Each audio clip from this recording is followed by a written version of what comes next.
Muy buenas tardes a todos.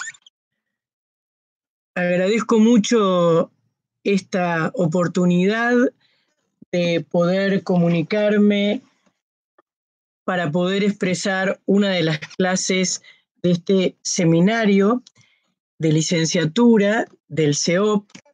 Agradezco ciertamente a las autoridades del CEOP y agradezco, por cierto, la gentil atención académico-técnica de José María Tejedor.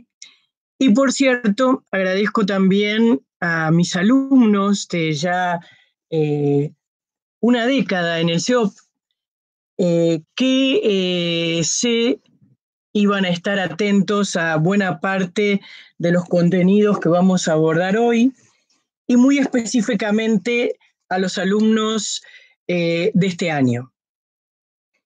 A todos los oyentes, muchas gracias. Comienzo entonces con el desarrollo de esta clase. En realidad, lo que vamos a intentar es llevar a cabo una aproximación a un tema que nosotros inmediatamente vinculamos con la tradición socrático-platónica, el tema del conocimiento de sí. En este sentido, y es muy importante atender a ello, es cierto que este conocimiento se identifica con la tradición socrático-platónica, pero es muy importante atender también, y en este sentido de una manera fundamental, a que esta tesis del conocimiento de sí ha tenido proyecciones en la filosofía posterior, pero también ha tenido concretamente reelaboraciones, fases de reelaboración. Y en este sentido, yo hoy quisiera detenerme específicamente en una fase tal vez no suficientemente transitada y reconocida, y sin embargo una fase profundamente significativa desde un punto de vista no solo histórico, sino también especulativo, como intentaré mostrar, cómo lo constituye la tradición de la filosofía romana en relación con el tema del conocimiento de sí. Y en este sentido me refiero a dos figuras específicamente importantes de la filosofía romana, como son Cicerón y Séneca. Fíjense ustedes que hoy nos detenemos por ello en este momento de la historia y en este momento de la elaboración, reitero, teórica de un concepto de tradición platónica. En ese sentido iremos recorriendo algunos componentes que nos permitan entender la relectura de esta tesis originariamente socrático-platónica.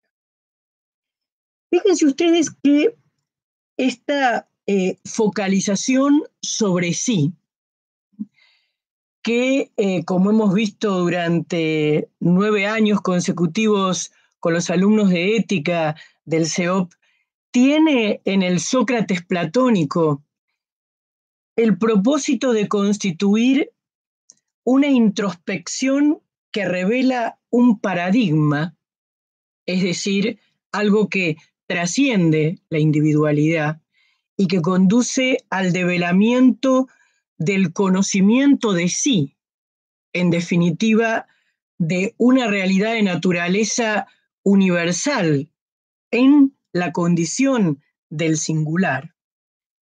Es lo que permite, en definitiva, el develamiento de un paradigma, es decir, de lo que el hombre es y constitutivamente constituye desde el punto de vista de su naturaleza arquetípica. Por eso es que en la tradición socrático-platónica es posible considerar una jerarquía universal de bienes humanos. Esta focalización, decía entonces, sobre el sí mismo, que ya se esboza en el Sócrates platónico y que ciertamente desarrolla Platón, es una tradición que tiene una relectura importante, teóricamente, en el primer estoicismo, ya en la primera estoa. Y según estudios importantes como el clásico de Pollens o estudios posteriores que han desarrollado este tema, como los de Lon Sidley, por ejemplo, revelan que ya el primer estoicismo había tomado esta tesis socrático-platónica del conocimiento de sí mismo. Y como intentaré mostrar en rigor, la primera estoa ya se propone una primera fase de reelaboración específica de esta tesis que intento mostrarles en alguna medida o en alguna proporción. Ustedes saben que nosotros no tenemos más que fragmentos del himno a Zeus de Cleantes como documentación directa de este primer estoicismo. Al parecer, Zenón, Cleantes, expresan ya esta tesis que conservamos en fragmentos que ahora voy a referir brevemente y que nos llevan a una tesis que nos revela componentes significativos para comprender el papel del conocimiento de sí en el primer estoicismo. En el estoicismo griego, nosotros tenemos una identificación, physis, logos, nomos, es decir, naturaleza, razón, ley, que, como les decía, es posible ya constatar que está presente en los fragmentos del himno a Zeus de Cleantes, el único testimonio directo que conservamos del primer estoicismo.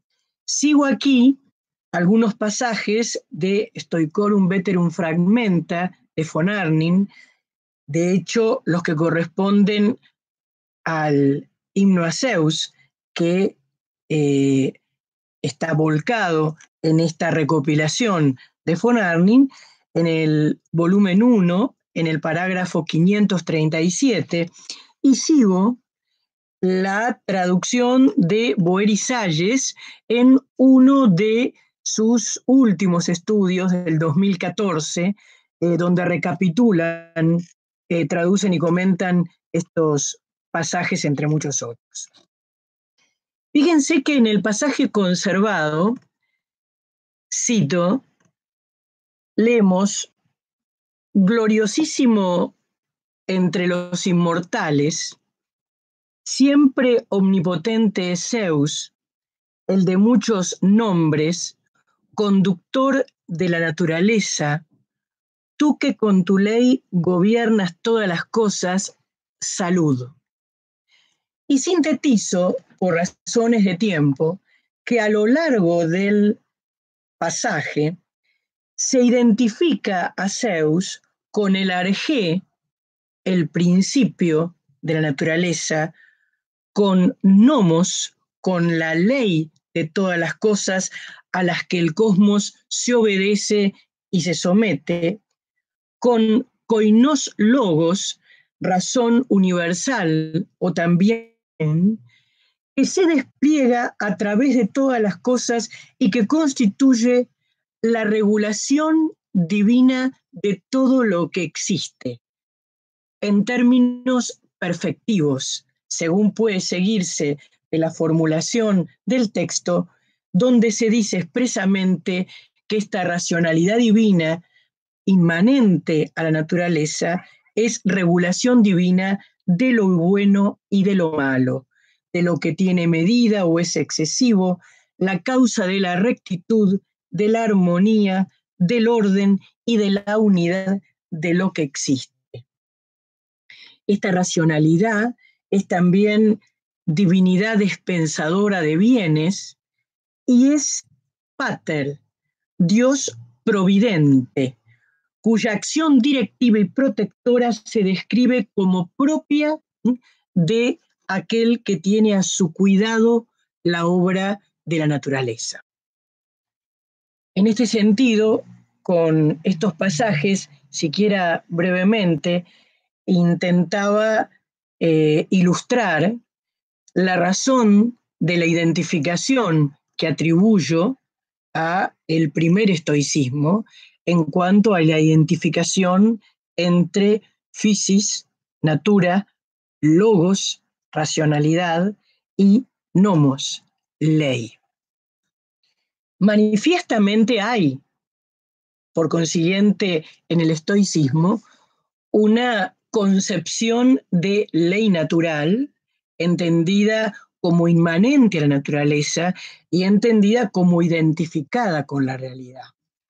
En rigor, y como ya Moreau ha desarrollado y justificado ampliamente en su comparación sobre los grandes finalismos de la antigüedad, el platónico, el aristotélico y el estoico, hay también en el estoicismo una distinción de planos de realidad, una distinción implícita en la naturaleza de planos de realidad.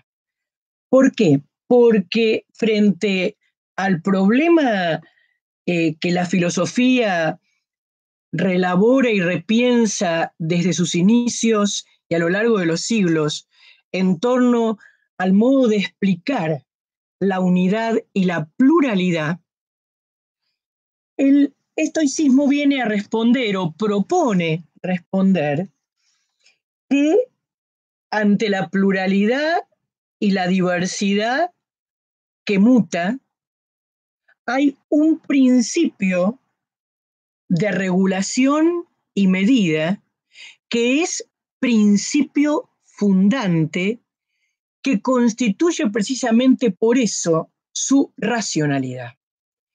Pero este plano de realidad es presentado por el estoicismo con un matiz específico que no niego, está presente e incluso en la literatura prefilosófica, con el rasgo de ley.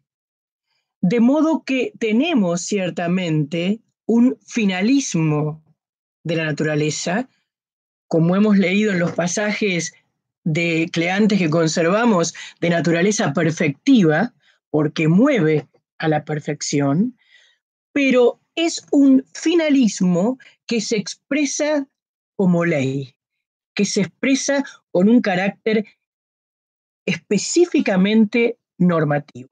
Este es un tema, no pretendo resolverlo en unos minutos, sino simplemente indicarlo, sería ya un tema para un tratamiento en particular. Simplemente señalo este rasgo sobre el que voy a volver después. Es decir, efectivamente, nosotros recibimos del estoicismo una nueva concepción finalista en donde el finalismo se revela como normativo, en un sentido fuerte, en un sentido intenso. Es nomos, es ley. Así lo ha dicho ya Cleantes. Ahora, fíjense ustedes que justamente este finalismo normativo de la Estoa se manifiesta como tal en las inclinaciones de la naturaleza, porque la naturaleza en su totalidad, lo hemos escuchado a Cleantes decirlo, cuando sostiene que Zeus, como racionalidad, gobierna todas las cosas, esta naturaleza en su totalidad está regida por una racionalidad que la penetra y que se manifiesta en las inclinaciones perfectivas que todos los seres del mundo tienen. Por eso la concepción de la naturaleza como guía, de la naturaleza como maestra, de la naturaleza como ordenadora, ya está presente en esta concepción. Está presente también con, como veremos en unos instantes, una problemática decisiva en sus proyecciones en la naturaleza humana, en cuanto a que esta concepción fuerte del finalismo perceptivo del Stoa conduce manifiestamente a la problemática del fatum y al tal vez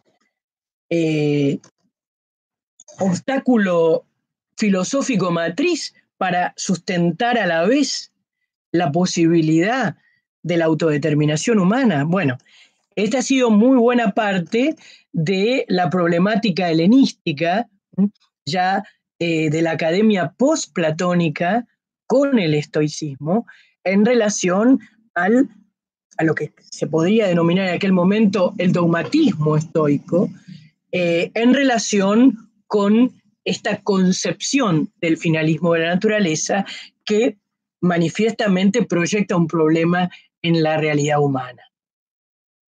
El otro aspecto que quisiera subrayar ya en el estoicismo primero es el papel específicamente humano de la participación de la racionalidad.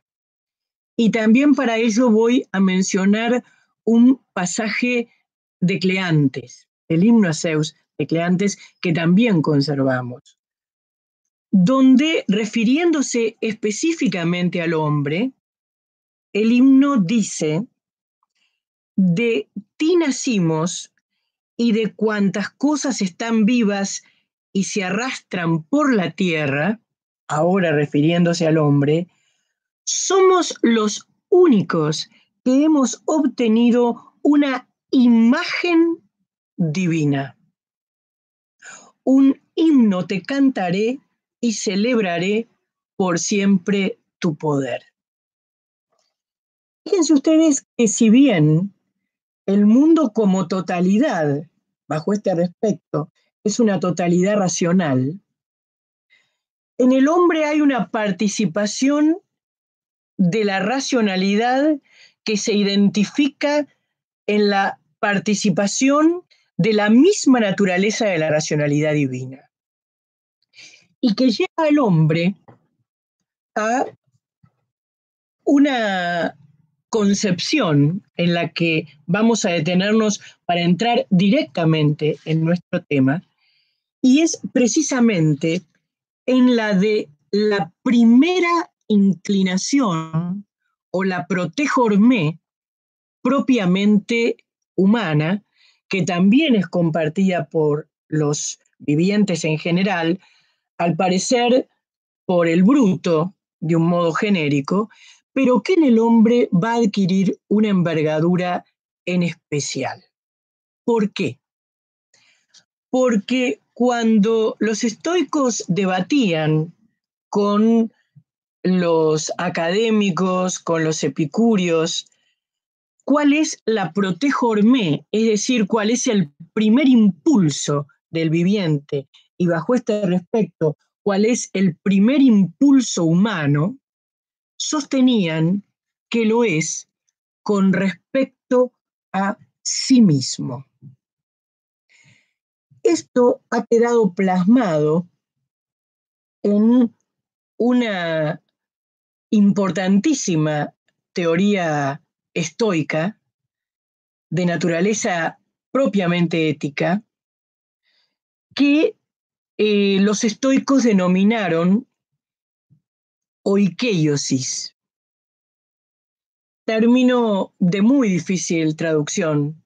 Todavía los especialistas se debaten en determinar cuál es la posible. Una de las clásicas es la apropiación de sí. Otra es la familiaridad consigo. Pero una de las más modernas, como la que propiamente es de Julianas, pero que revelan esto, que el primer movimiento del viviente es hacia sí, es una vuelta sobre sí. Nosotros no tenemos, como les mencionaba antes, ya testimonios directos en relación con esta concepción de la oikeiosis. Solo tenemos aquellos pasajes del himno a Zeus de Cleantes, que incluso yo leí solamente en parte, para tratar de aproximarnos a esta antigua concepción. Debemos acudir a testimonios indirectos, entre ellos testimonios como el de Cicerón y de Séneca, que nos vierten justamente lo que intentamos comprender. ¿En qué consiste este movimiento hacia sí? ¿Qué contenido tiene este movimiento hacia sí? ¿Se identifica con la tradición socrático-platónica?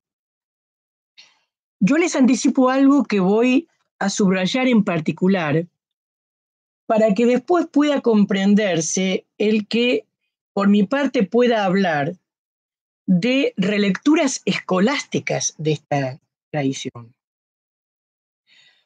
Porque, en rigor, no estamos negando en este contexto, sino que estamos tomando en su propio contexto y concepto el estoicismo, y por lo tanto estamos entendiendo en esta explicación, estamos suponiendo con claridad el corporalismo y el inmanentismo estoico, que claramente está presente en la primera estoa. Veremos que en Séneca, que sí es estoico, aunque de otro periodo, hay algunas modificaciones o algunos matices, pero en rigor no dejo de entender ni de ver que hay aquí una identificación clara de naturaleza corporalista e inmanentista. Por eso hablo, como lo hice al principio, de las fases y relecturas que van teniendo estas posturas. Fíjense ustedes que en este sentido, y como decía hace unos minutos, quiero enfatizar un aspecto, y es que ciertamente Cicerón constituye una fase importante como transmisor de testimonios de naturaleza estoica. Pero lo que quiero dejar muy en claro, como voy a mencionar después, es que Cicerón no es un estoico y que junto con estas versiones que voy a transmitir en un primer lugar como expresivas de lo que propiamente constituye la transmisión de las posturas de otros, en este caso del Estoa, luego Cicerón lega una revisión y una relectura que, como veremos, tiene aspectos claramente críticos. En realidad, una de las lecturas más significativas y más importantes que hoy los estudiosos del helenismo tienen en cuenta, junto con la de Diógenes Laercio, es la de Cicerón. La de Diógenes Laercio es acotada, breve. Victoria Juliá, en un libro que tuve el gusto de compartir con ella y con Boeri, Exposiciones Antiguas de Ética Estoica, las ha vertido. Pero ciertamente la de Cicerón es mucho más extensa. Y voy a seguir mi propia versión del testimonio ciceroniano, reitero, sobre el contenido estoico de este movimiento hacia sí. El pasaje más importante o más significativo de Cicerón sobre este tema, no el único, pero sí el más importante en cuanto digo el más importante en cuanto a lo analítico y en cuanto a lo extenso, ¿no? La cantidad de componentes y de desarrollos que conlleva. Yo voy a hacer ahora una lectura muy lineal. Todos estos son núcleos temáticos que, de hecho, en el seminario de licenciatura de quinto año nos va a dar lugar a muchísimos otros aspectos y consideraciones y debates. Dice Cicerón en De Finibus Bonorum et Malorum, una obra de difícil traducción, también en su título, ha sido muy criticado Cicerón por este título. Suele traducirse o suele vertirse de los fines y males extremos o de los fines y males últimos. Ha sido criticado porque ha incluido el contenido negativo de fin que no es bueno, y en rigor el fin, al menos subjetivamente, tiene razón de bien. Es decir, esto ya ha llevado a muchas observaciones en torno a este escrito de Cicerón, pero sabemos por él que lo que ha querido es fundamentalmente en esta obra exponer cuáles han sido las principales visiones del fin del hombre que han tenido vigencia en su tiempo, ¿no? Y que son precisamente el epicureísmo, el estoicismo y la academia. Y Cicerón, en el libro 3 de Finibus, o acerca de los fines, testimonia cuál ha sido la concepción de los estoicos, la concepción de la primera estoa, en donde él ha recibido probablemente influjo de Panecio, en donde ha recibido influjos también de algunos textos que conservaban testimonios antiguos, y de hecho esto no era especialmente problemático para Cicerón, que fue un cultor de la filosofía a lo largo de toda su vida, y que no solo estuvo en Roma, sino que en rigor viajó por la antigua Grecia y se cultivó en escuelas filosóficas y oratorias importantísimas de su tiempo. Me detengo aquí, no ingreso en el problema de las fuentes de decisión, que ya es todo otro problema, y me remito al texto donde Cicerón explica qué es esto de la oikeiosis. Dice, está poniendo esta explicación en la boca de Catón, un amigo suyo, también romano, que era contemporáneo y que era estoico. Estos, dijo Catón, cuya doctrina apruebo, es decir, los estoicos, el animal ha nacido, por eso les decía el viviente, que incluye al hombre, pero que no es exclusivo de él. Desde el momento en que el animal ha nacido, se siente atraído hacia sí mismo y es conducido a la conservación de sí. Así traduzco sibi ipsum conciliari y conservandum sui. Cicerón traduce oikeiosis, apropiación de sí, para tomarlo en un sentido lato o en su traducción más aceptada, como atracción hacia sí y conservación de sí. Como veremos, esta formulación, conservatio sui, es, desde el punto de vista técnico, clave para interpretar la posterior recepción de esta concepción de las inclinaciones naturales que ahora voy a continuar describiendo con las palabras de Cicerón. Quiere decir que según lo que acaba de decir en este texto de De Finibus, en el viviente hay una primera atracción hacia sí y a conservarse a sí mismo. Es decir, el primer impulso es hacia sí mismo para la conservación de sí mismo. Sigo. Y a inclinarse, consecuentemente, hacia las cosas que convienen a la conservación de su constitución, y en cambio a apartarse de su destrucción y de lo que parezca conducirlo a ella. Lo prueban, sigue Gatón, de la siguiente manera. Este texto es muy interesante, vamos a ver luego resonancias en Séneca. Los niños, antes de ser afectados por el placer o por el dolor, apetecen las cosas que provocan bienestar y rechazan lo contrario. Lo que no sucedería si no sintieran una inclinación hacia la constitución propia y temiesen su destrucción. Pero no podría ocurrir, sigue Cicerón, que apetecieran algo, siempre en boca de Catón, a no ser que tuvieran conciencia de sí.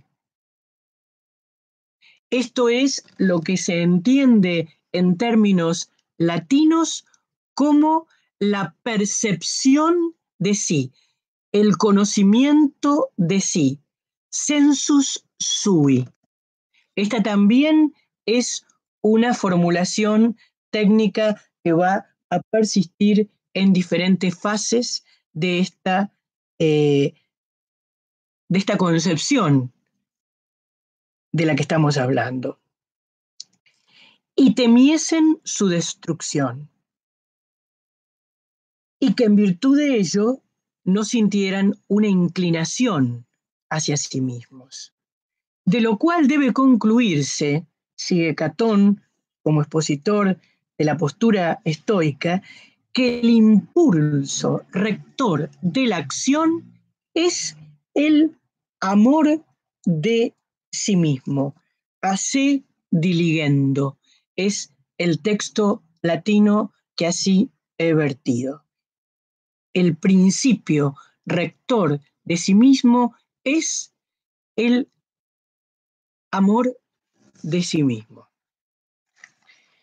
Fíjense ustedes que manifiestamente aquí se recoge la tesis del conocimiento del sí, del sensus sui, acompañada de un componente netamente emocional o afectivo desde el punto de vista tendencial, el amor sui, y en este sentido debemos decir que tenemos que recordar también que este movimiento es el primero, es un movimiento impulsivo, es una protejormé, es un impulso. Tiene lo que después Cicerón va a vertir fuerza de vis, es decir, como traducción de jormé, de impulso. ¿Y a qué mueve esto? Bueno, justamente mueve a que en el proceso que el viviente, y en nuestro caso en particular el hombre como viviente, no puede tener, vuelve sobre sí mismo, incesantemente. Y en esta vuelta sobre sí, en este progresivo retornar sobre sí mismo, digámoslo más contemporáneamente, conociéndose y amándose, y como fruto de la atracción hacia sí, volviendo sobre sí, según los estoicos, va adquiriendo una madurez que le permite el develamiento de la ley natural que hay en sí. ¿El develamiento de qué? El develamiento, vuelvo a la primera tesis que expuse del Estoa, el develamiento de la racionalidad que hay en sí, de la divinidad que implica esa racionalidad y de la ley que el hombre lleva inscripta, íncita en sí por naturaleza. Dia Fusei. ¿Por qué? Precisamente porque este proceso inevitable, si ustedes quieren decirlo así, este proceso inevitable lleva al hombre a develar en sí cuál es la jerarquía de lo que es bueno y de lo que no lo es, cuál es su verdadero bien y cuál es su mal. Ustedes recuerdan, no voy a detenerme en ello, la autosuficiencia del principio estoico de la felicidad en relación con la virtud, y por ello, para ellos propiamente, el hombre descubre que hay un bien, que es la virtud, y que hay un mal, que es el vicio. Postura que, como veremos inmediatamente, sufre transformaciones en relecturas inmediatamente posteriores. Ahora, no quiero dejar de decir algo que es decisivo ya en el primer estoicismo, según la interpretación ciceroniana. Y es que este proceso o este movimiento por el que el sujeto humano vuelve sobre sí mismo progresivamente, solo en él lo lleva a tener conciencia de sí mismo, como voy a leer ahora en algunos pasajes. Y en este sentido, lo lleva a develar el orden del universo, lo lleva a develarse a sí mismo, no solo en su individualidad, sino como hombre. Y por eso lo lleva desde el sí mismo individual hacia los otros. Quiere decir que ya en el estoicismo antiguo, en el primer estoicismo, el conocimiento de sí es una apertura al otro. Es decir, hay un movimiento desde el sí mismo al otro. El descubrimiento de sí permite descubrir la naturaleza del orden que hay en sí, en el mundo y por tanto a la comunidad común de los hombres entre sí. Por eso los estoicos sostenían, según testimonios indirectos, que hay una primera comunidad, que es la comunidad humana de los dioses y los hombres. Hay algunos textos que voy a leer muy rápidamente, pero que creo que son muy ricos para justificar lo que estoy diciendo. En donde justamente Cicerón vierte esto que estoy expresando también por boca de Catón, por ejemplo, en De Finibus 3, 19, 62, en una secuencia de pasajes de los que ahora leo solamente una selección, ¿no? Dice, de hecho, Catón, los estoicos consideran que es esencial comprender que la naturaleza hace que los hijos sean amados por los padres, que la naturaleza hace que los hijos sean amados por los padres. Esto es el inicio, sigue, a partir de lo cual buscamos el provecho común del género humano en la sociedad. Es decir, el descubrimiento del sí mismo no cierra al hombre en su egoísmo. El descubrimiento del sí mismo conduce a un bien común. A lo mismo obedece, sigue el texto, que también sea común a los hombres, este texto tiene resonancias aristotélicas, una natural estimación entre ellos, de tal modo que un hombre, este texto en particular lo tiene, en relación con Ética Nicomaquea, por el hecho mismo de que es hombre, no deba ser visto como un extraño por otro. Sigo. Los estoicos piensan, aquí vamos a un texto que describe el orden del universo, que el mundo es gobernado por la potestad divina y que es como la urbe y la ciudad común de hombres y de dioses, y que cada uno de nosotros es parte del mundo, de lo cual se sigue naturalmente que antepongamos el beneficio común al nuestro en términos singulares, ¿no? Fíjense esta otra ejemplificación. De esta disposición de las almas, sigue Catón, el estoico, amigo de Cicerón, proceden los testamentos y las recomendaciones de los moribundos. Y así como nadie querría ir por la vida en una total soledad, ni siquiera, por cierto, con una infinita profusión de placeres, comprendemos sin dificultad que estamos naturalmente dotados para la relación y para la unión con los otros hombres y para constituir una comunidad natural con todos ellos. De este modo, sigue Catón, no es fácil encontrar a quien no comunique a otro lo que él mismo sabe, de tal forma que no solo tenemos la propensión a aprender, sino, por cierto, a enseñar.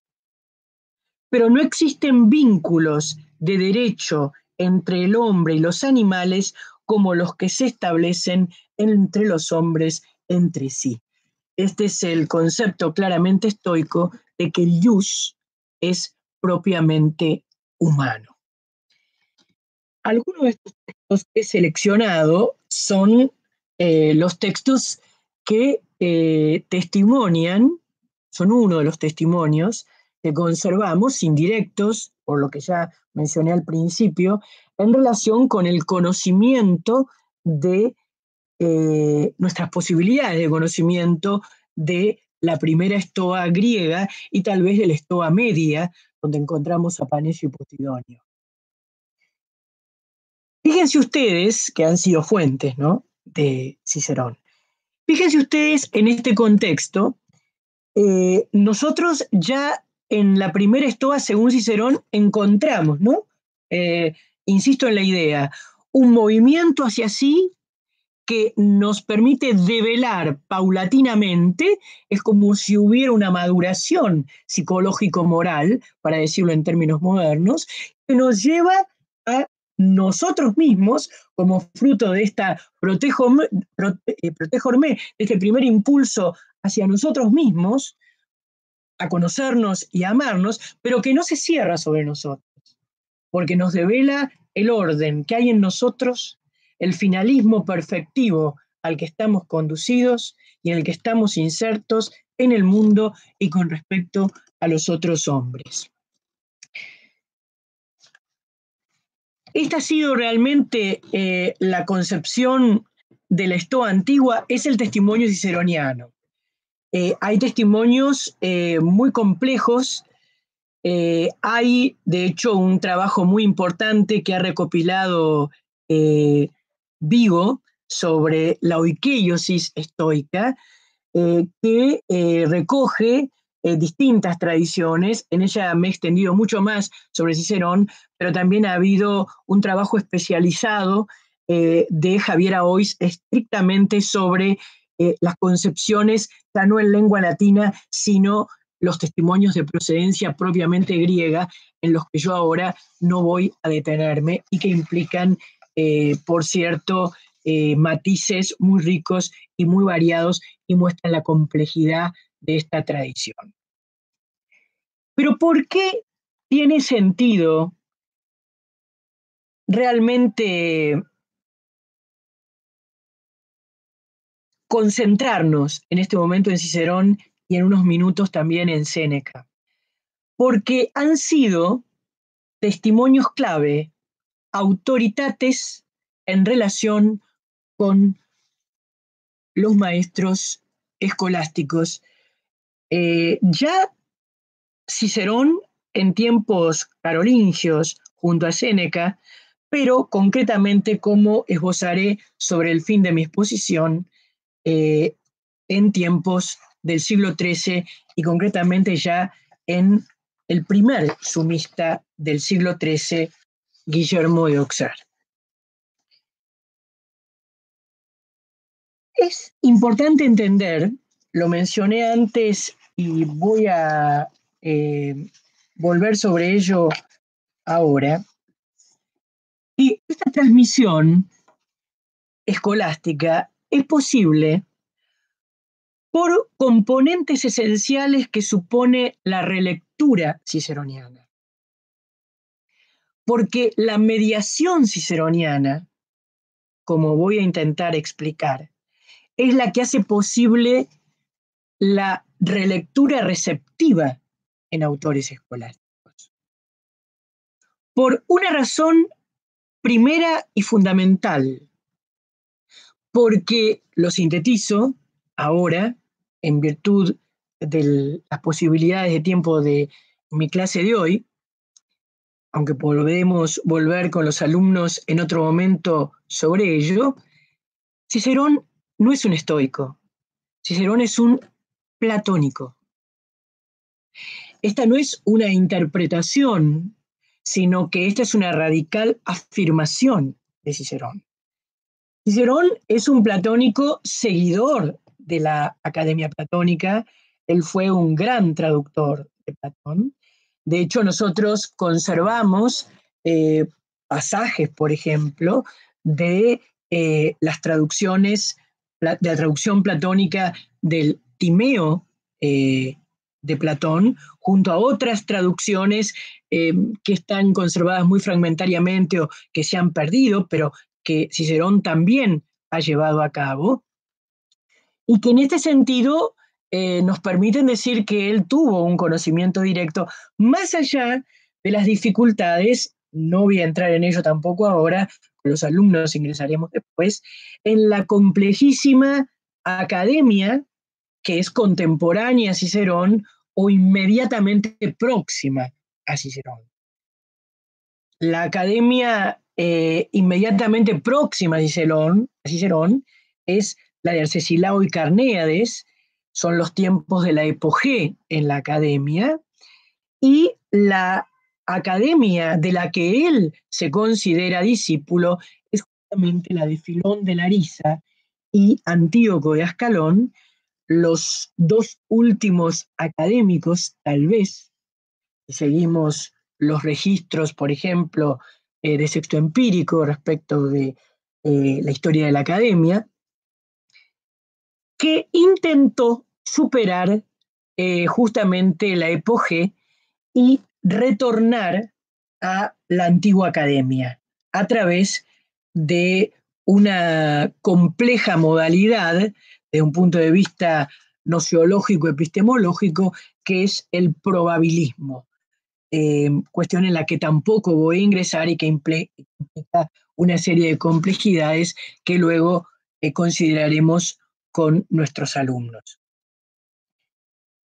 Fíjense ustedes que sostener, y con ello quiero expresar esto, que Cicerón es platónico, va a significar algo radical.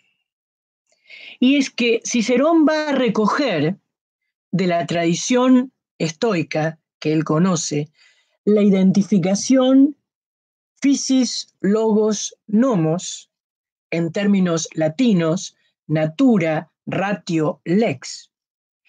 Pero va a ser una relectura de esa identificación en términos platónico-académicos, abriendo entonces la identificación al ámbito de los componentes de naturaleza inmaterial. Cicerón no comparte, rechaza claramente el corporalismo de la Estoa y en su adhesión neta al platonismo, justamente incorpora lo específico de lo humano en términos inmateriales.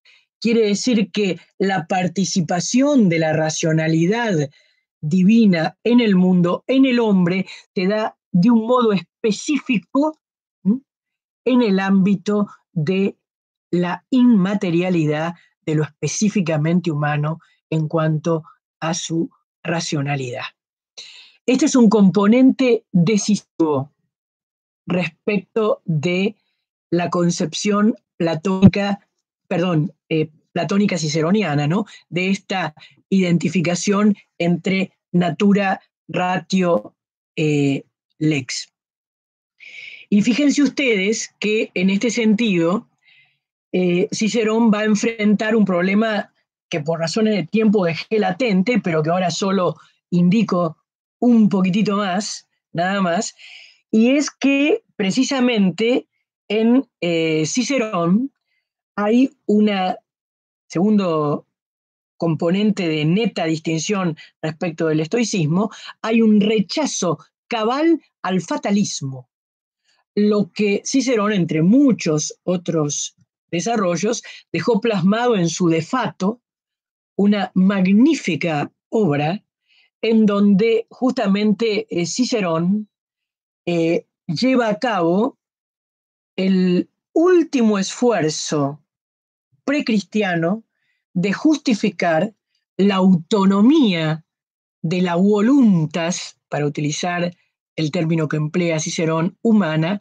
ante, por una parte, el fatalismo estoico y ante, por otra parte, el azar que en su tiempo fue común en la academia. Cicerón trata de conservar entre ambos la providencia divina y la autodeterminación humana, la voluntas humana, para utilizar el término que expresamente formula en De Fato, como en otros escritos.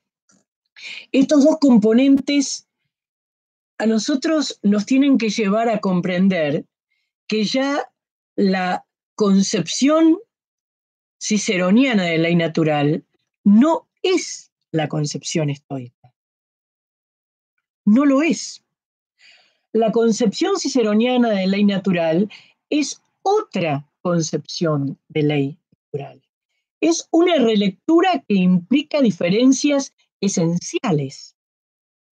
Y en cuanto implica estas diferencias esenciales, como ustedes ya percibirán, permite una progresiva relectura que tal vez el estoicismo, en su versión matriz, hubiera impedido.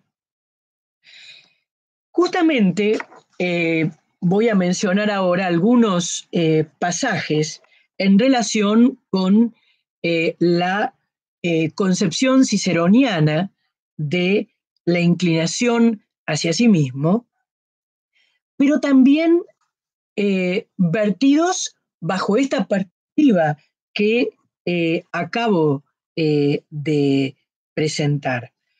Porque en Cicerón, como en el estoicismo, pero con estas variaciones fundamentales, la inclinación hacia sí, que él va a conservar en la relectura de el primer impulso al que mueve la ley natural, que es hacia sí, en sus términos, a la conservatio sui, a la conservación de sí, a la conciliatio sibi, a la atracción con respecto a sí.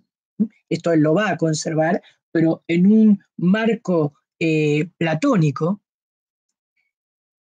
Ya es otra concepción de la teoría de la oikeiosis, en términos ciceronianos, de la conservatio sui, es su traducción, y también es, como decía hace un rato, otra concepción de la ley natural, aunque en Cicerón, como en los estoicos, la inclinación hacia sí mismo sea una derivación de la ley natural.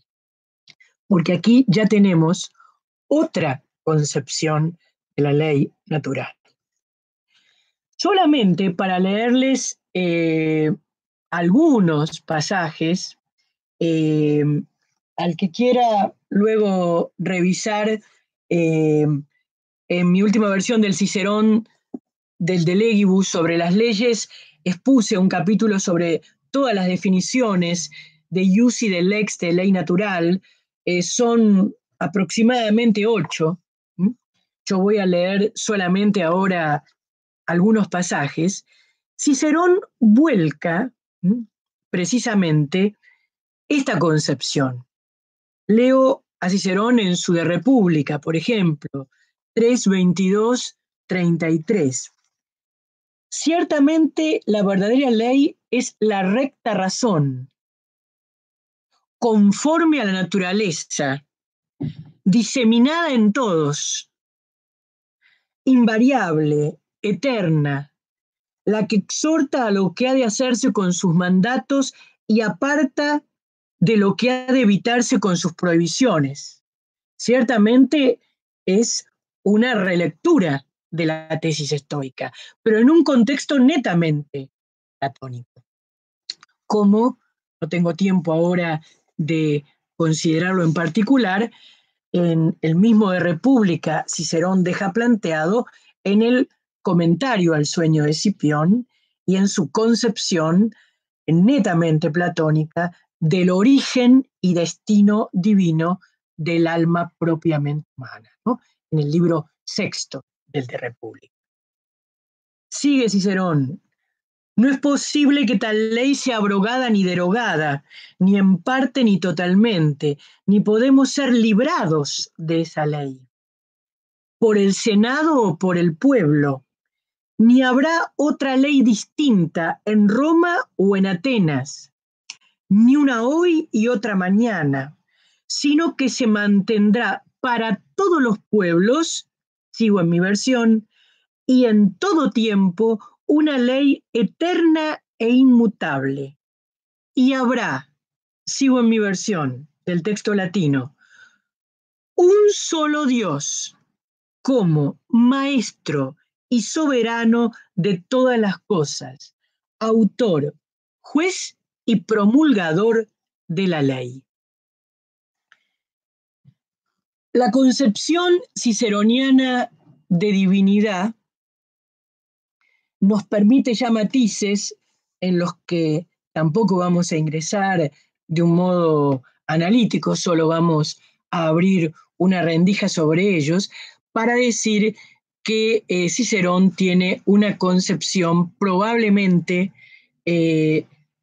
diversa a la de la Estoa en cuanto a la trascendencia de la inmanencia de la naturaleza en relación con la divinidad. Si bien los textos ciceronianos, y debemos atenernos a ellos por fidelidad a las fuentes, no son siempre claros. Recordemos también que Cicerón se maneja en un contexto politeísta, propio de la Roma de su tiempo. Hay en Cicerón un uso del teísmo estoico en un sentido platonizante y en un sentido unificador de lo divino, que supone, bajo este contexto, también una distancia, al menos una distancia, de Dios respecto del mundo. De hecho, no es mi tema de hoy, pero el libro sexto del sueño de Escipión, donde Escipión Emiliano es conducido, quien será luego el segundo africano, es conducido por el primer africano a contemplar el mundo desde la distancia, y la tierra en su inserción en un orden totalizador, revelan en muchos pasajes la expresión de esto que estoy diciendo, ¿no? La distancia que hay entre Dios, tal como lo concibe Cicerón, y el mundo. Bueno, el autor que ha desarrollado contemporáneamente estos temas con toda profundidad es Carlos Levi, en su Cícero Academicus, donde justamente desarrolla muchos aspectos riquísimos del platonismo ciceroniano. Pero hay que decir que ya autores de un corte netamente neoplatónico y estudiosos del neoplatonismo, como el mismo Klivansky, han subrayado que aún falta considerar los efectos que ha tenido en la tradición posterior el platonismo de Cicerón, ¿no? O sea, quiero decir con esto que no solo un autor de primera línea de los estudios ciceronianos como Carlos Levi, sino un autor de estudios claramente neoplatónicos como Klivansky, ya han subrayado la importancia de las proyecciones de este platonismo de Cicerón. Y ahora quiero detenerme en este pasaje también de República 3, 22, 33, donde, fíjense ustedes, el sentido que da Cicerón a la ley, a la presencia de la ley y a la lectura de la ley que se vuelve inevitable en el hombre, conforme a el contexto estoico en el que ya hemos hablado de este primer impulso inevitable hacia sí mismo, donde el hombre se devela a sí mismo, que también está presente en la Conservatio Sui ciceroniano. Fíjense ustedes este pasaje. Dice Cicerón, reitero, de República 3, 22, 33. Todo aquel que le desobedece, siendo hombre, hablando, ¿no? En el animal no es posible. Los animales son movidos por la ley. Todo aquel que le desobedece huirá de sí mismo, huirá de sí mismo, ipse se fugiet, huirá de sí mismo. Y por el hecho de desdeñar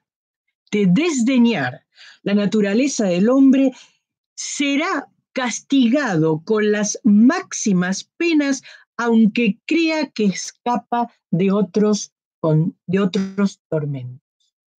Cicerón considera la culpa que existe en el hombre como prueba de la existencia de la ley natural. Este es el concepto de lex non scripta, de una ley no escrita en el sentido humano, sino una ley íncita in natura. Pero una ley que no puede desoírse, porque se revela a sí misma en el conocimiento inevitable que el hombre tiene de sí mismo. Hay pasajes muy vívidos de Cicerón sobre esto, como los que vierto en mi versión de De Legibus. Ahora simplemente toco alguno, por ejemplo, el de De Legibus 1.6.18, donde dice lex es decir, la ley es, en su sentido propio, ratio summa, razón suma, incita in natura, incita en la naturaleza, que ordena lo que debe hacerse y que prohíbe lo contrario. Aquí encontramos la semejanza con la tradición estoica precedente. Pero fíjense ustedes en esto otro, que sigue a continuación y que ilustra lo que acabo de decir, que esta ley es inevitable. Es una natura evis, es una fuerza de la naturaleza. Este es el sentido de Cormé, ¿no? De impulso, que se manifiesta inevitablemente. Cito a Cicerón en De Legibus, ya expresando su propio pensamiento, ya no el estoico, sobre esta ley. El hombre, fue generado por el Supremo Dios. Fíjense ustedes que hay acá una noción de jerarquía, aunque reitero, en otros pasajes no es tan claro. He seleccionado aquí uno algo más claro. Fue generado por el Supremo Dios con una condición superior. dado que entre todas las clases de animales y entre todos los seres de la naturaleza, solo él participa de la razón y del pensamiento con conciencia. Y sostiene que en este contexto, este conocimiento que el hombre puede tener de sí mismo, sobre sí mismo, lo lleva al hombre precisamente a que acceda a un conocimiento de sí, que Cicerón expresa con términos muy vívidos. Por ejemplo, cito acá un pasaje de De Legibus 1:8-25. Reconoce a Dios de algún modo quien tiene conciencia de cuál es su origen. Este es un texto de Cicerón. Cito otro de Cicerón en De Legibus 1:8-25. El hombre que se conozca a sí mismo, en primer lugar, es traducción del texto latino directa, percibirá que posee en sí algo divino y siempre realizará acciones y pensamientos dignos de un don tan grande de los dioses. Y cuando se examine a sí mismo y se perciba integralmente, comprenderá de qué modo hemos sido provistos por la naturaleza al llegar a esta vida. No quiero dejar de leerles uno más de Legibus 1:23-61.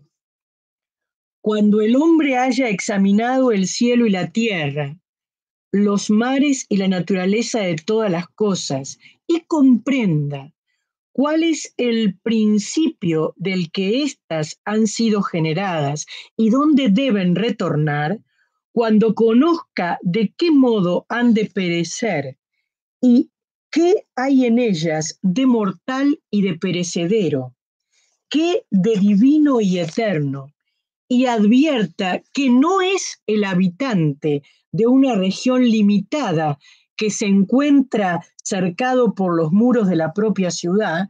Manifiestamente ya la Estoa había roto los límites de la polis y acá Cicerón lo está concibiendo en los términos de Roma, sino un ciudadano del mundo entero.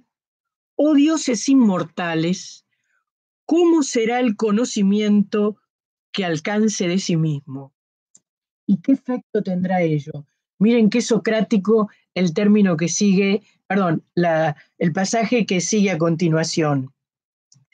¿Cuánto desdeñará, cuánto menospreciará y tendrá en nada todas aquellas cosas designadas por el vulgo como las más grandes? Es decir, el hombre llegará a una jerarquía de bienes.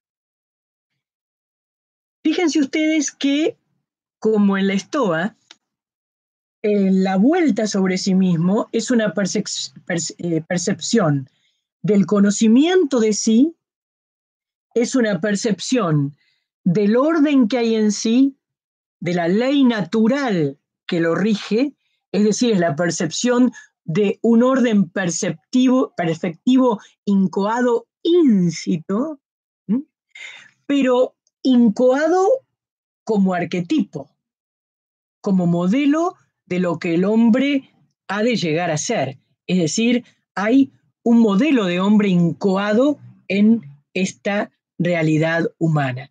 De aquí la clásica formulación ciceroniana, que luego va a ser recibida, por ejemplo, por San Agustín, de las semina virtutum, o de los principios germinales, formulación que también veremos en Séneca, en relación con esta concepción de una racionalidad que ha sido inseuit, que ha sido sembrada en la naturaleza. Pero esta realidad sembrada en sí, estos principios germinales sembrados en sí, que el hombre descubre al conocerse inevitablemente a sí mismo y al sentirse a la vez atraído hacia sí mismo, lo cual potencia el que vuelva sobre sí y se conozca inevitablemente así, gradualmente, hace precisamente que el hombre descubra al otro. Es decir, también en Cicerón, y esto como Levi ha dicho claramente, este gran estudioso contemporáneo de Cicerón, Cicerón no cierra al hombre en su egoísmo por la concepción de la conservatio sui. Dice, cito a Cicerón en De Legibus 1, 12:33, donde ya está expresando, reitero, su propio pensamiento, no lo que sostenía la Estoa. Hemos sido constituidos por naturaleza para participar unos con otros y para compartir entre todos el mismo ius, el mismo derecho. Y quiero, dice, que en este debate se entienda que cuando digo derecho, denomino al que es tal por naturaleza. En este sentido, Cicerón está diciendo claramente que ius no es el ius civile, sino que es propiamente el que procede de la ley natural a partir del conocimiento que el hombre tiene germinalmente de los primeros principios del orden práctico moral. Esto no lo voy a desarrollar tampoco ahora, lo he hecho en otros trabajos y muy concretamente en el De Legibus de Cicerón, con motivo del De Legibus de Cicerón. Hay en Cicerón una mediación de la naturaleza en el develamiento de los primeros principios del orden práctico moral y por consiguiente en el conocimiento del ius. Hay aquí en Cicerón una vía de transmisión de estos igniculi, de estos fueguecillos que de alguna manera están en la conciencia y que permiten al hombre el develamiento de lo que es principio regulador de su propia vida práctico-moral. Hay en Cicerón un conocimiento de la verdad en términos práctico-morales. Cicerón conoció a Aristóteles, conoció textos de Aristóteles que hoy nosotros hemos perdido. Eso él lo declara incluso y es un tema de estudio de muchos especialistas contemporáneos, porque los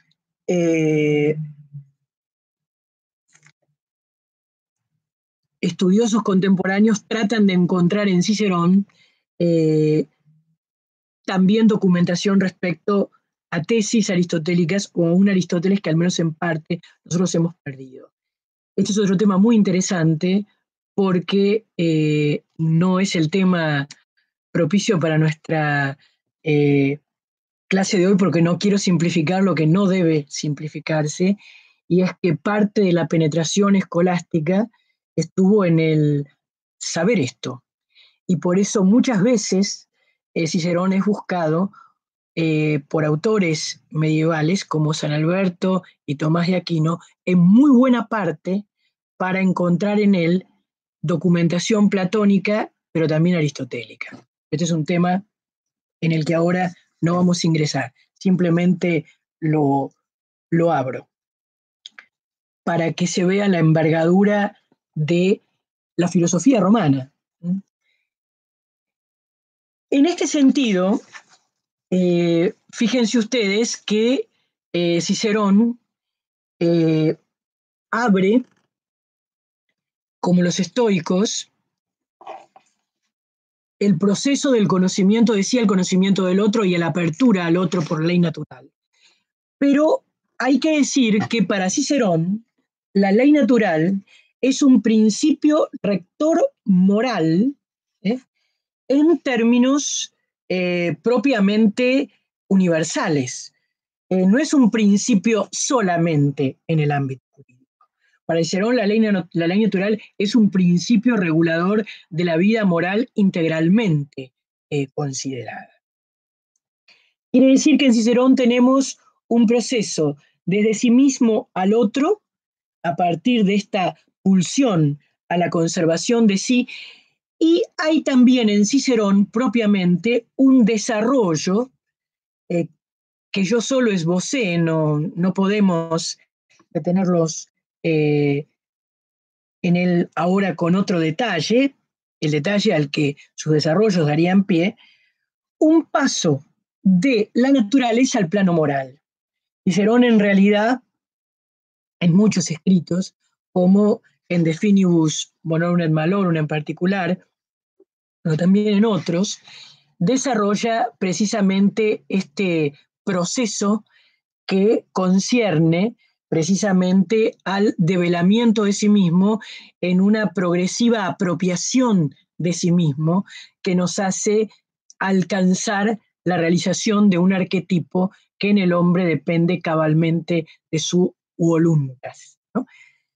Solamente les digo que en De Finibus Bonorum Malorum 4, donde Cicerón ya expone su propia conservación de la Conservatio Sui, no en De Finibus 3, que es donde expone el Estoica, en De Finibus Bonorum Malorum 4, él abre, de hecho, la jerarquía de los bienes humanos propiamente a la jerarquía de los bienes en términos platónico-aristotélicos. Y así lo expresa, que él va a seguir no la autosuficiencia estoica en relación con la virtud, sino la jerarquía de los bienes de la tradición que los académicos y los peripatéticos han sostenido como la vía de la conservatio sui, es decir, de la realización del sí mismo en su sentido arquetípico y propiamente perfectivo. Un estoico como Séneca es también receptivo de la formulación ciceroniana y una de las autoridades escolásticas en relación con el tema de la conservatio sui. Como mencionaré muy brevemente, creo que tengo unos 10 minutos para terminar y no pasarme demasiado del tiempo, no excederme excesivamente. Fíjense ustedes este texto que creo que ya tenemos un contexto suficiente como para considerar que Séneca en sus epístolas, en la 20-121, cito mi versión, dice, en efecto, todos los animales tienen el conocimiento sensus de su constitución, de donde procede el uso eficaz de sus miembros.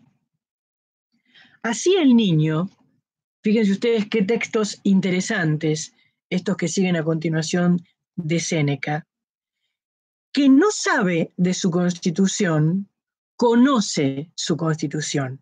Y fíjense qué interesante esta ejemplificación de Séneca.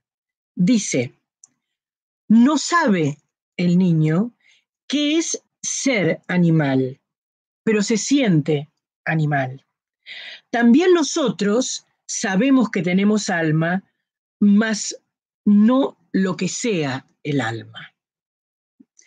Dónde reside, cuál es su forma y cuál es su origen. Así como nosotros sabemos acerca de nuestra alma, aun cuando ignoremos su naturaleza y su morada, así también todos los animales tienen conocimiento de su constitución.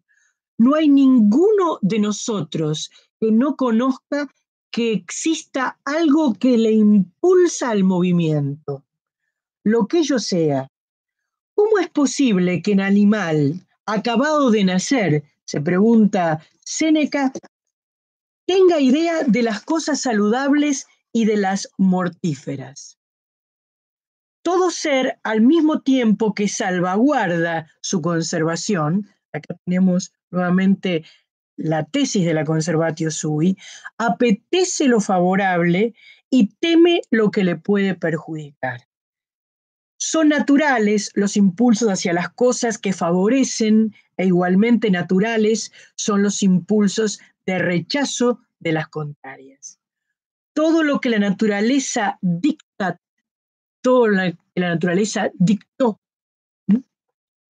se hace sin ningún pensamiento anticipado. Cito a Séneca también en este pasaje. ¿No ves cuánta sea la habilidad de las abejas en fabricar sus casas y cuánta la armonía en la distribución de tareas? ¿No ves cómo no es imitable para un mortal el tejido de la araña? ¿Cuán laboriosa es la disposición de los hilos? Es natural este arte no aprendido, sigue Séneca. El primer instrumento que les es otorgado por naturaleza para su conservación es la inclinación hacia sí mismos o la atracción hacia sí mismos, conciliatio sibi, aquí aparece la misma formulación ciceroniana, y el amor de sí, caritas sui, es la formulación que emplea Séneca. Por razones de tiempo, no menciono textos de Epicteto, por ejemplo, que siguen la misma línea, y sí me detengo en uno más de Séneca, de la epístola 20, en este caso pasaje 121, donde dice, volcando y retomando la tradición estoica de el logos espermáticos, de los gérmenes del logos, que la naturaleza nos dio los gérmenes de la ciencia, pero no la ciencia. Algunos dicen que estas nociones no vinieron al azar, pero no es posible que la noción de virtud nos haya salido al camino por azar. Es decir, tiene que haber sido sembrado en la naturaleza el germen de virtud. Y también, no lo leo ahora por razones de tiempo, refiere o enfatiza esta concepción de ley no escrita, de la ley natural, cuando expresa que los hombres saben que es lo recto, aun cuando no haya sido escrito, y saben que han transgredido la rectitud, aun cuando esto no haya sido escrito y aun cuando esto no haya sido expresado por ninguna ley. De allí el concepto senecano de también la conciencia y la culpa en relación con estas consideraciones. Solamente para cerrar, he empezado creo que 7:15 y son ya 8:15, ¿no? Como apertura a temas que seguiremos trabajando en este seminario, quisiera mencionar algunas cuestiones centrales solamente para motivarlos a la continuidad de la consideración de las proyecciones histórico-teóricas de la filosofía romana, por ejemplo, representada por Cicerón y Séneca, en autores escolásticos. Yo quiero comentarles, si bien este es un tema que no voy a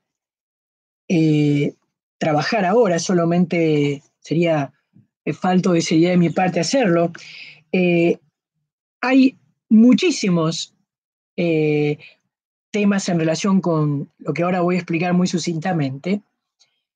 Los escolásticos conocían directamente textos de Cicerón. Es cierto que conocían florilegios. Yo tuve la oportunidad de estar frente a algunas versiones escaneadas de manuscritos que utilizaban florilegios, pero también debo decirles que los florilegios no eran muy breves, no eran recopilaciones de citas aisladas. Los florilegios tenían una extensión importante, pero que más allá de ello, ellos citaban obras que conocían por lo menos en una proporción significativa.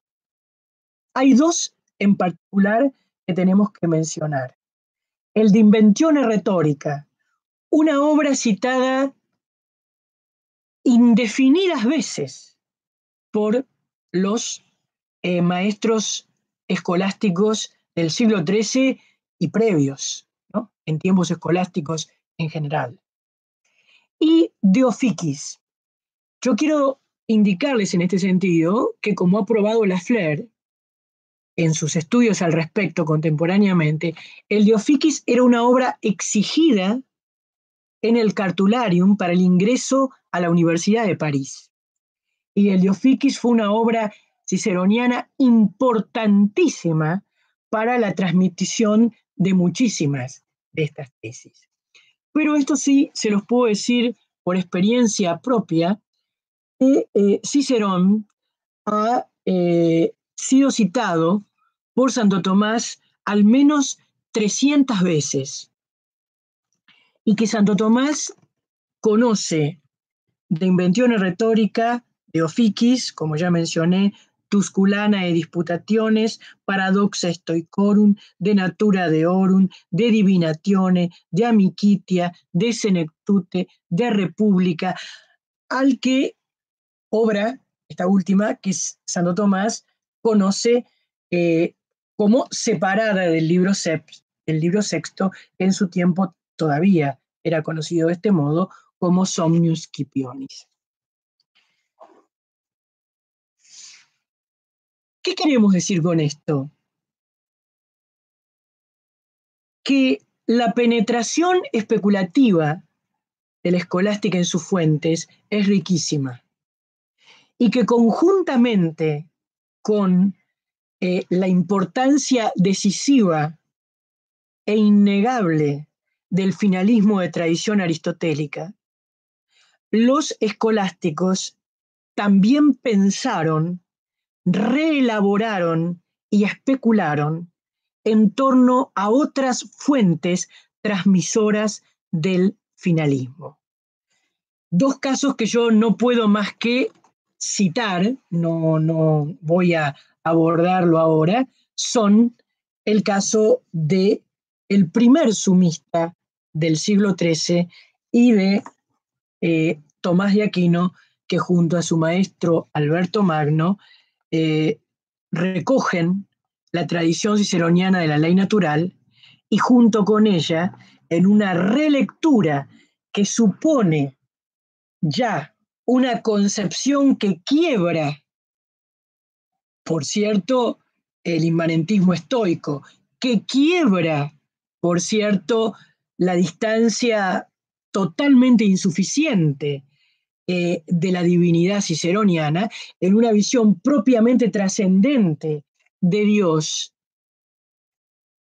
conservan, sin embargo, la concepción de una naturaleza mediadora de la racionalidad divina. Y a ello responde que los escolásticos hayan ya a principios del siglo XIII comenzado a elaborar la tradición ciceroniana de la ley natural en orden a la concepción de la ley natural y la ley eterna.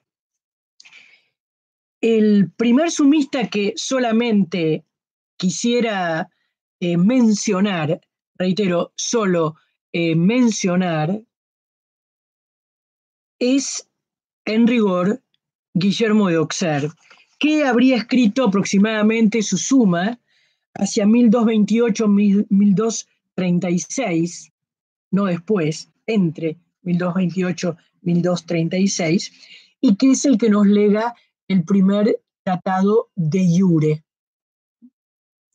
en donde lleva a cabo una sinergia entre Ulpiano y Cicerón, en donde, lo sintetizo por razones de tiempo, nos dice que hay un sentido de ius lato universalísimo, que es justamente aquel según el cual nosotros decimos que la naturaleza mueve dice Guillermo de Auxerre, a todos los seres del mundo a sus fines perfectivos, es concordia omnia rerum, lo interpreta incluso citando a Platón en su Timeo, mencionando en este sentido que hay una cierta justitia naturalis. Probablemente aquí la versión de Calcidio sea la fuente de esta vía cognitiva de Platón, que es asociado con el concepto de jus, pero que cuando toma el sentido de jus estricto, en sentido estricto, nos dice que el jus tomado en sentido estricto es la misma razón natural, naturalis ratio. Y en este sentido, yo quisiera ya ir cerrando con un pasaje del Liber Tertius, Tratado 18 de la Suma de Guillermo de Auxerre, donde dice, cito en mi versión, según Agustín, el alma racional es imagen de Dios. Y dice que, según aquella sentencia agustiniana, cito, esto significa decir que el alma racional ve en sí misma, estoy citando a Guillermo de Auxerre, naturalmente a Dios. Pero para ilustrar esto que acaba de decir, citando la autoridad indudable de Agustín, dice que esto también lo ha dicho Tulio, es el modo como ellos mencionan a Cicerón, también Alberto Magno, también Tomás de Aquino, cuando Cicerón dice, cito, que Deus est vox naturae, que Dios es voz de la naturaleza. Fíjense ustedes, aquí hay claramente una hermenéutica escolástica en donde la concepción inmanente de la divinidad en una concepción trascendente presenta a la naturaleza como mediadora de la racionalidad divina. Esta ha sido la apertura que ha permitido la tradición ciceroniana de la ley natural con sus rasgos propios que, insisto, ya no son estoicos, constituyen una concepción propiamente ciceroniana de ley natural que los escolásticos recogen como tal.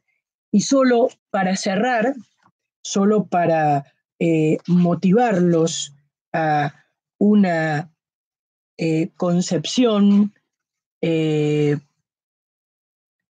apertura aún vigente del estudio de fuentes escolásticas, menciono textos de Tomás de Aquino, donde dice concretamente ya desde su comentario a las sentencias que, como ha dicho Tulio, derecho natural es el que no procede de la opinión, sino de cierta fuerza sembrada en la naturaleza.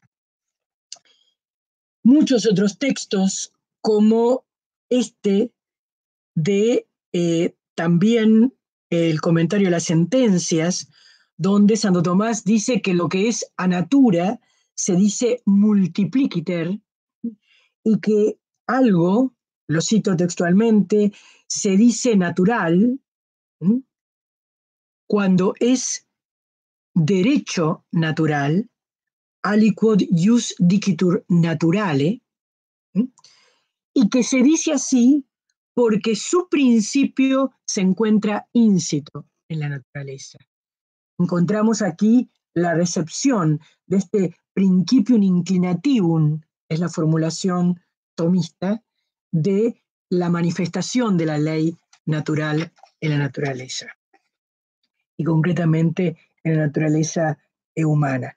como, sigue Santo Tomás, dice Tulio en su retórica.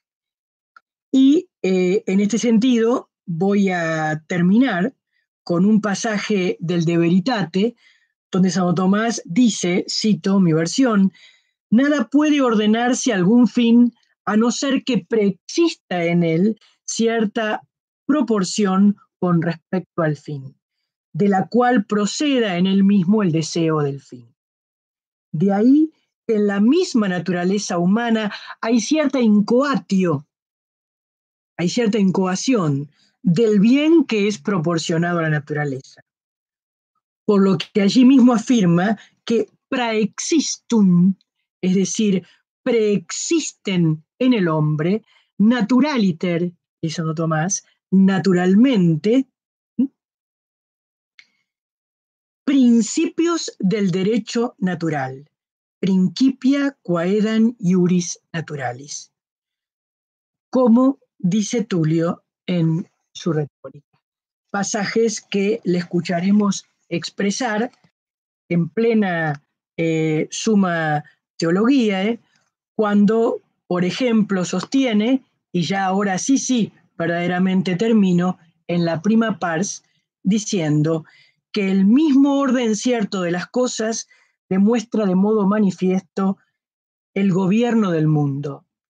Del mismo modo como si alguien entrase en una casa bien ordenada y apreciara por el orden mismo de la casa la naturaleza de quien la ha ordenado. Como fue dicho, y aquí Santo Tomás no tiene dificultad en establecer la sinergia interpretativa, exegética, que él está haciendo. Como fue dicho por Aristóteles y por Tulio en su De Natura de Oro. Muchas gracias y muy buenas tardes.